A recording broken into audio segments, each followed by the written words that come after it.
A'udzu billahi minasy syaithanir rajim. Bismillahirrahmanirrahim. Surat Al-Maidah ayat 80 dugikeun ka ayat 83 bade nyarioskeun larangan nginum khamr, larangan judi, larangan korban keur berhala jeung larangan ngundi nasib.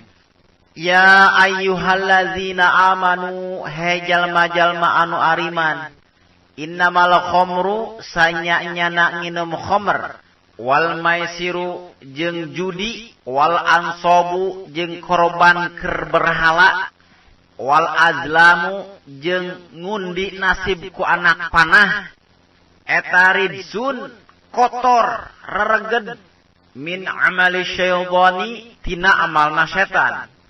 Fajtanibu mangka kudu ngajauhan maraneh hu kana eta sakabeh pagawean, la'allakum malah mandar maraneh tuflihuna baragja maraneh.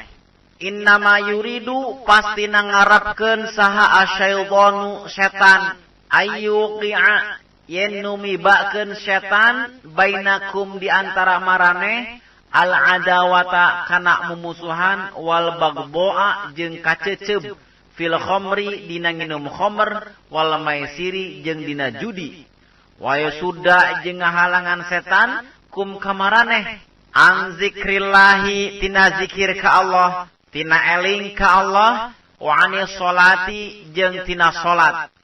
Fahal maka naha antum ari maraneh muntahuna anu pada ngeureunan, maka kudu ngeureunan maraneh tina ngerjakeun pagawean-pagawean tadi. Wa athi'u jeung kudu taat maraneh Allah ka Allah, wa athi'u jeung kudu taat maraneh ar-rasula ka rasulna Allah, wahzaru jeung kudu sieun maraneh jeung kudu hati-hati maraneh. Fa in tawallau maka lamun ngabalir maraneh, fa'lamu maka pekanya hokeun ku maraneh annama ala rasulina pastina eta tetep kawajiban ka rasul kami mah al balagu ari ngan nepikeun wungkul kana amanat Allah, al mubinu anu tetela anu nyata. Laisa daya ala lazina amanu kajalma-jalma anu ariman, wa amilu jeung anu pada amal jalma-jalma as-solihati kana amal soleh, naon junahun dosa fima dina kadaharan poimu anu geus pada ngadahar maranehna baheula. Izama nalika barang ittaqau takwa maranehna nyingkahan maranehna kana barang haram, wa amanu jeung tetep iman maranehna, wa amilu jeung pada amal maranehna as-solihati kana amal soleh. Sumataqau tuluy tetep takwa maranehna nyingkahan barang haram, wa amanu tur ariman maranehna, sumataqau tuluy tetep takwa maranehna, wa ahsanu jeung migawe kahadean maranehna, wallahu jeung ari Allah eta yuhibbu mikaresep Allah al muhsinina ka jalma-jalma anu ngieun kahadean. Ayat 84 dugikeun ka ayat 100 surat Al-Maidah bade nyarioskeun Ka'bah jeung kahirupan manusia. Ya ayyuhallazina amanu he jalma-jalma anu ariman, laya beluanna bener-bener bakal nyoba kum kamaraneh saha Allahu Allah bisyai'in ku hiji perkara minas soidi tina pirang-pirang hewan poporowan, tanalu anu gampang newakna hu kana eta binatang poporowan teh naon aidikum leungeun-leungeun maraneh, warima hukum jeung tombak-tombak maraneh. Maksudna Allah Subhanahu wa taala nguji ka kaum muslimin anu keur ngerjakeun ihram ku ngalepaskeun hewan-hewan poporowan sehingga gampang ditewak. Liya'lama supaya uninga saha Allahu Allah man kajalma ya khafu anu sieun si jalma hu ka Allah bil ghaibi kana perkara ghaib hartosna sanajan Allah Subhanahu wa taala teu katingali ku panontarang tapi eta jalma sieun ka Allah Subhanahu wa taala. Faman mangka sing saha jalma i'tada anu ngalewatan wataswangan si jalma anu ngalanggar si jalma ba'da zalika sanggeusna kitu falahu mangka eta tetep pikeun si jalma azabun ari siksa alimun anu kacida perihna. Ya ayyuhallazina amanu he jalma-jalma anu ariman la taqtulu ulah maehan maraneh as-soida kana hewan poporowan nyaeta hewan poporowan boh anu menang di dahar atawa anu henteu menang di dahar anging manuk gagak manuk heulang kalajengking alias langir beurit anjing galak jeung dina hiji riwayat oge kaasup oray. Wa antum jeung sedengkeun ari maraneh eta hurumun keur ihram. Waman jeung sing saha jalma qotala anu maehan si jalma hu kana hewan boboroan mingkum di antara maraneh muta'ammidan bari ngahaja fajazaun maka ari dendana eta misluma samisilna hewan qotala anu maehan si jalma kana eta hewan. Minan na'ami tina ingon-ingon yahkumu mere putusan hukum bihi kana eta ingon-ingon teh saha zawa adlin dua jalma anu adil minkum ti antara maraneh hadian mangrupikeun hadiah. Hadiah teh nyaeta ingon-ingon onta sapi embe domba anu dibawa ka Ka'bah keur ngadeukeutkeun diri ka Allah dipencit di tanah haram jeung dagingna dihadiahkeun ka fakir miskin dina raraga ibadah haji balighal ka'bati bari dibawa tepikeun ka Ka'bah maksudna dibawa tepikeun ka daerah tanah haram terus didinya dipencit jeung dagingna dibagikeun ka fakir miskin. Au kafaratun atawa dendana teh mayar kifarat. Po'amu masakina mereka daharan ka jalma-jalma miskin. Nyaeta saimbang jeung harga ingon-ingon anu jadi gaganti sato anu dipayahan tea. Au adlu zalik atawa anu saimbang jeung kadaharan anu dikeluarkeun tea. Siaman halna nyaeta puasa. Puasa di dieu nyaeta jumlah poena teh salobana mud anu dibikeun ka fakir miskin. Anu katang tuanana saurang fakir miskin samud nyaeta kurang leuwih genep satengah ons. Liazuqo supaya ngarasakeun si jalma wabala amrihi kana akibat goreng lampahna si jalma. Apa ngahampura saha Allah ammatina perkara salapa anu geus diheula. Maksudna Allah ngahampura maehan ingon-ingon samemeh turun ayat anu ngaharamkeun ieu. Waman jeung tetapina sing saha jalma ada anu ngabalikan deui si jalma fayantaqimu maka bakal nyiksa Allah minhu ti eta jalma. Wallahu jing ari Allah eta azizun anu maha gagah dzuntiqamin anu ngagaduhan kakawasaan nyiksa. Uhilla dihalalkeun lakum pikeun maraneh naon soidul bahari hewan poporoan boboroan laut hewan laut maksudna poporoan tanapi boboroan laut teh nyaeta anu hasil usaha seperti mancing atau ngajaring atau ngaheurap jeung sajenisna. Kaasup oge dina harti laut di dieu nyaeta walungan, situ, danau, empang jeung anu sanesna. Wa ba'amuhu jeung kadaharan anu asalna ti laut. Maksudna nyaeta lauk atanapi hewan laut anu dikengingkeun kalawan gampang kusabab geus paeh umpamana geus ngambang atawa geus nyampak di basisir pantai.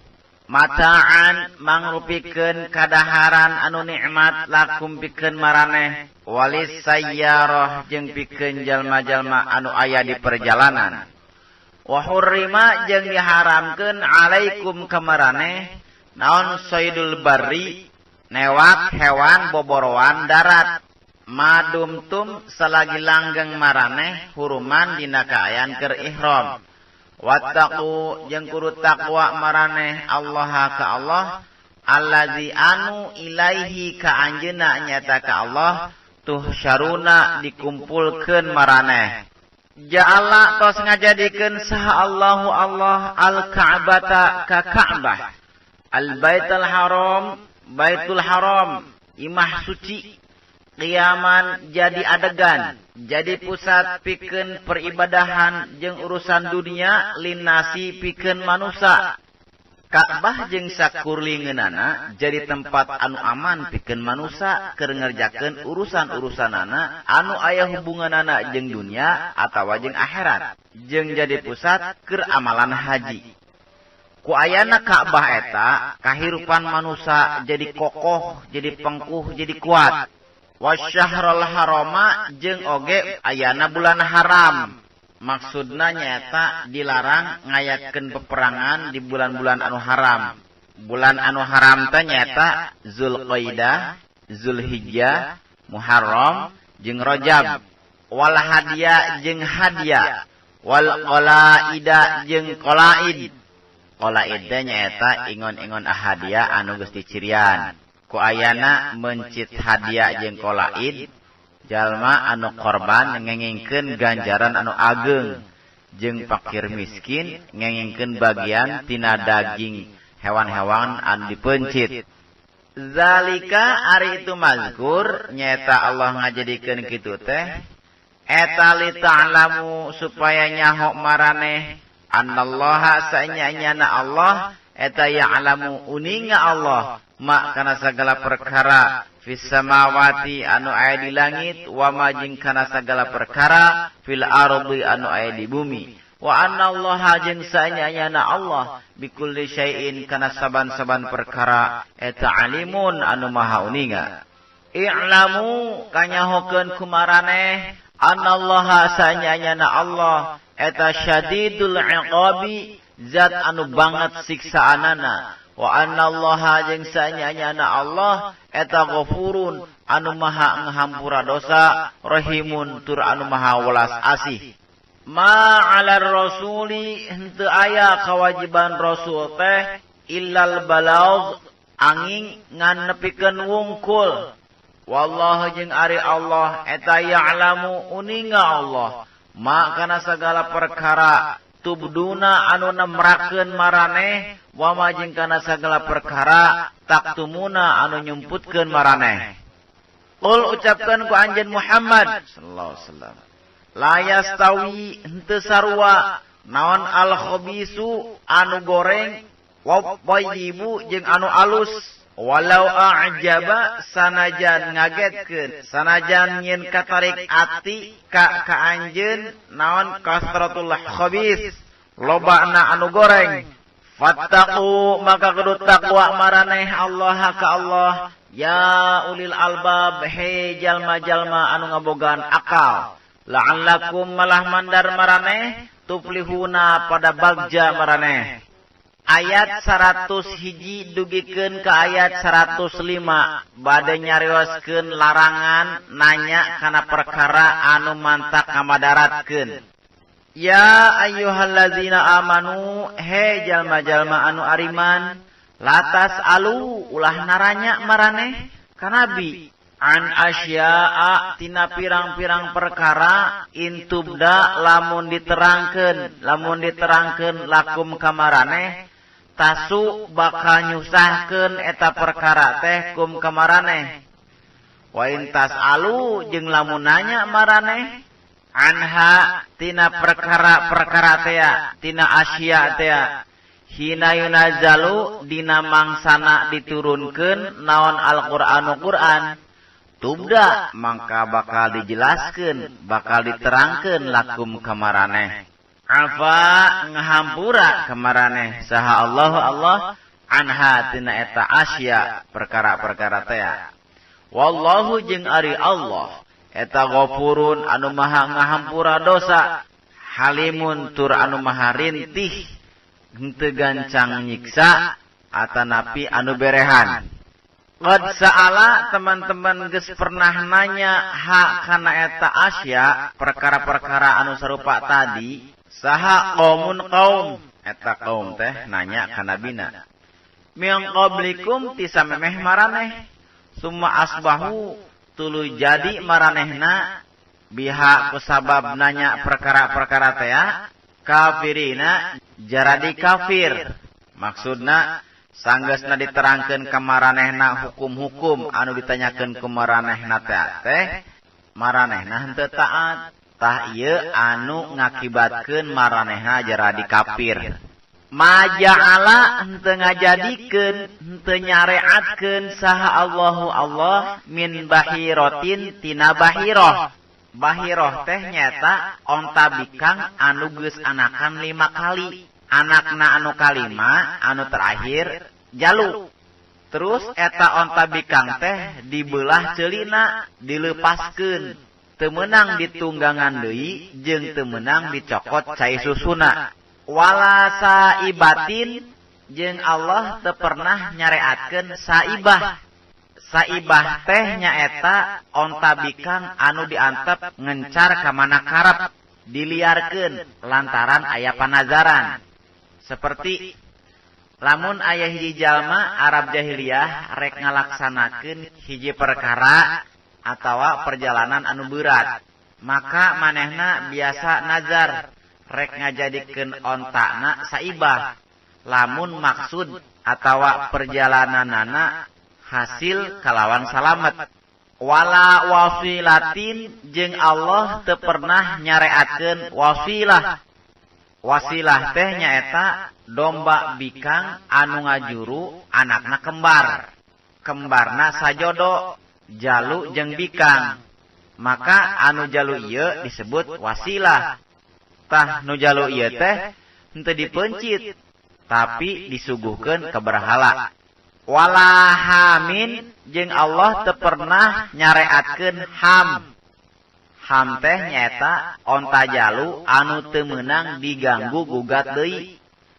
Kusabab eta onta jalu teh geus bisa ngareuneuhan onta bikang 10 kali. Tah kalakuan-kalakuan seperti kitu teh migawena kana bahiro, kana saibah, kana wasilah jeung kana ham teh eta sakabehna teh adat istiadat kapercayaan Arab jahiliyah. Walakinna tatapina allazina kafaru jalma-jalma kafir yaftaruna pada ngaaya-aya ieu jalma-jalma kafir alallahi ka Allah al-kaziba kana bohong. Wa aktsaruhum jeung ari kalolobaan maranehna jalma-jalma kafir teh eta la yaqiluna henteu ngalarti henteu malikir maranehna. Wa iza qila jeung di mana diucapkeun lahum ka maranehna ta'alau hayu ilama nurutkeun kana naon-naon anzala anu tos nurunkeun saha Allahu Allah. Wa ila rasuli jeung turut ka rasul. Qalu pada ngajawab maranehna hasbuna cukup pikeun kami naon ma perkara wajadna anu geus manggihan kami alaihi netepan kana eta perkara teh abaana ka bapak-bapak kami ka nenek moyang kami anu geus ngerjakeunana. Ao atawa rek nuturkeun laukana sanajan kabuktian saha abauhum bapak-bapak maranehna nenek moyang maranehna la alamuna henteu nyaho maranehna bapak-bapak atawa nenek moyang maranehna teh syai'an kana hiji perkara oge teu nyaho naon-naon. Walayah taduna jeung teu meunang pituduh maranehna abauhum nyaeta bapak-bapak atanapi nenek moyang maranehna. Ya ayyuhallazina amanu he jalma-jalma anu ariman alaikum eta tetep wajib ka maraneh anfusakum ngajaga diri-diri maraneh la yadurru mual bakal bisa mere madarat kum kamaraneh sahaman jalma bola anu sasar si jalma idzah tadaitum lamun geus meunang pituduh maraneh ilallahi ngan ka Allah hungkul marji'ukum ari pangbalikan maraneh jami'an sakabehna fayunabi'u maka bakal ngabejakeun Allah kum kamaraneh bima kana sagala perkara kuntum anu geus kabuktian maraneh ta'maluna anu migarawe maraneh Allah bakal ngabejakeun kana sagala perkara anu geus dipilampah anu geus dipigawe ku maraneh. Ayat 100 genep dugikeun ka ayat 108 bade nyarioskeun upami wasiat kedah aya saksi.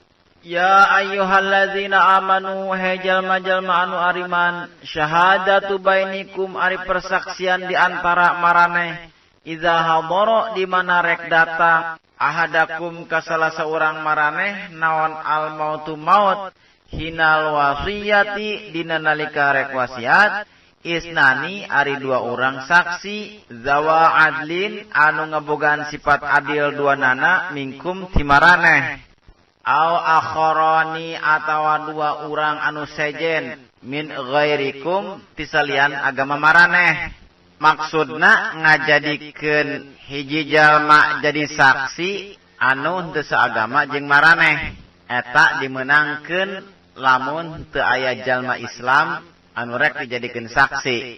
In antum lamun maraneh borobtum ngalaksanakeun maraneh fil arabi di luhureun bumi nyata dina waktu di perjalanan fa asobat tuluy ngeunaan kum kamaraneh naon musibatul mauti bahaya maut tahbisu nahan maraneh huma kaeta dua saksi mim ba'dis sholati tina sanggeusna salat keur sumpah fayong esimani tuluy sumpah dua nana billahi kalawan asmana Allah. Ini retabtum lamun ragu-ragu lamun mang-mang maraneh. Sumpahna kieu. Demi Allah la nashtari moal meuli kami bihi kalawan ieu sumpah samanan kalawan harga anu murah, harga anu saeutik keur kapentingan salah saurang. Walau kana jeung sanajan kabuktian ieu jalma eta za qurba dulur anu deukeut wala naktumu jeung oge henteu nyumputkeun kami syahadatallahi kana persaksian Allah inna sanyanyana kami idzan nalika kitu eta laminal athimina bener-bener kaasup di antara jalma-jalma anu darosa fa in uthira maka lamun dikanyahokeun ala annahuma kana sanyanyana eta dua saksi istahaqqa nyata dua nana isman migawe dosa maksudna ngalakukeun licik atanapi curang dina persaksianana jeung hal ieu teh kanyahoan saenggeus dicokot sumpahna fa akharani maka dua anu sejen eta yaqumani ngadeg dua nana menduduki dua nana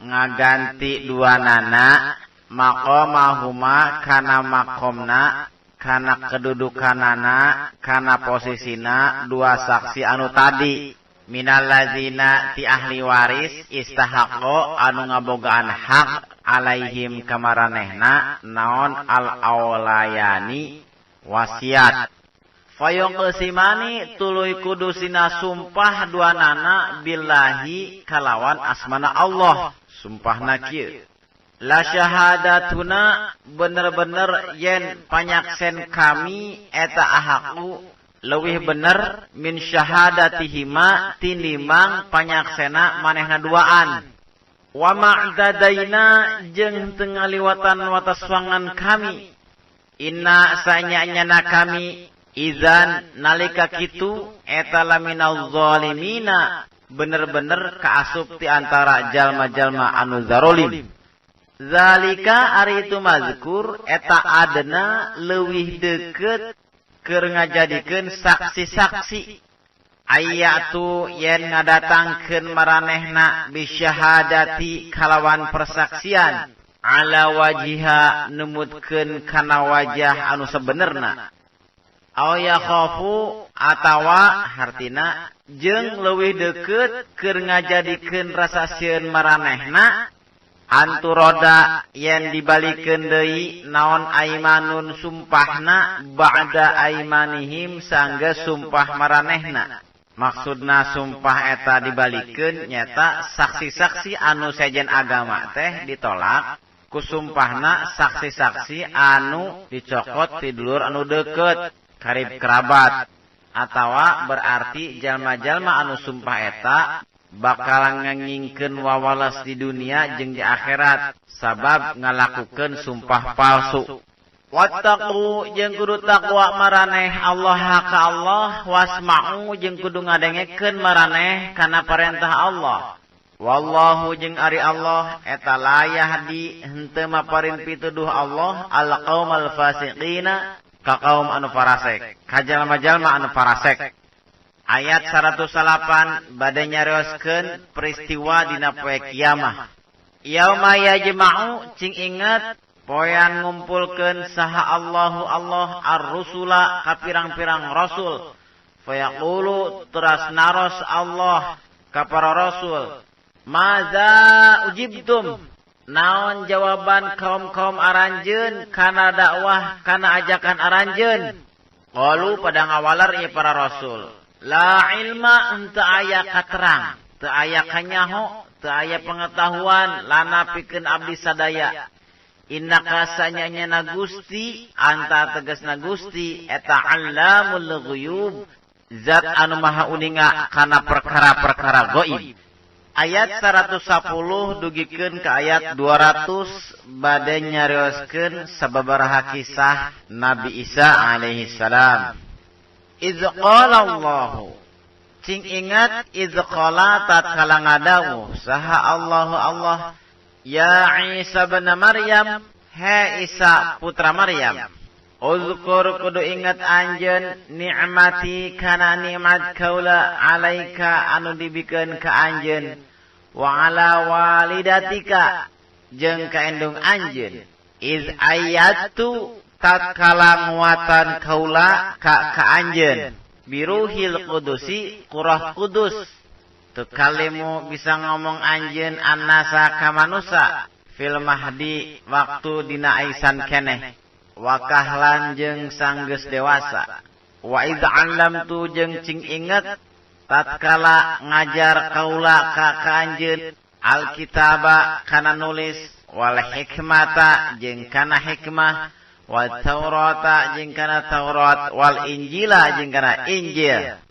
wa id takhluqu jeung cing ingat tatkala ngabentuk anjeun tatkala nyieun anjeun minatini tina taneuh kahai adil poiri seperti tingkah manuk maksudna nyieun tina taneuh mamanukan biizni kalawan izin kaula fatangfuhu tuluy niup anjeun fiha dina eta mamanukan kahadil poir teh fatakunu maka jadi eta mamanukan poiron manuk beneran biizni kalawan izin kaula watubriu jeung cing inget tatkala nyagerkeun anjeun al aqmaha kanu lolong wal abroso jeung kanu corob biizni kalawan izin kaula wa iz takhruju jeung cing inget tatkala ngaluarkeun anjeun tatkala ngahirupkeun anjeun al mauta kana tos maraot biizni kalawan izin kaula wa iz kafaftu jeung cing inget tatkala ngahalangan kaula bani Israila ka bani Israil angka tina maksud rek maehan anjeun iz jita tatkala ngadatangkeun anjeun hum kamaranehna bani Israil teh bil bayinati kalawan pirang-pirang keterangan penjelasan faqala tuluy ngucap saha alladzina kafaru jalma-jalma kafir minhum di maranehna in haza henteu ari ieu eta illa sihrun angin sihir mubinun anu tetela.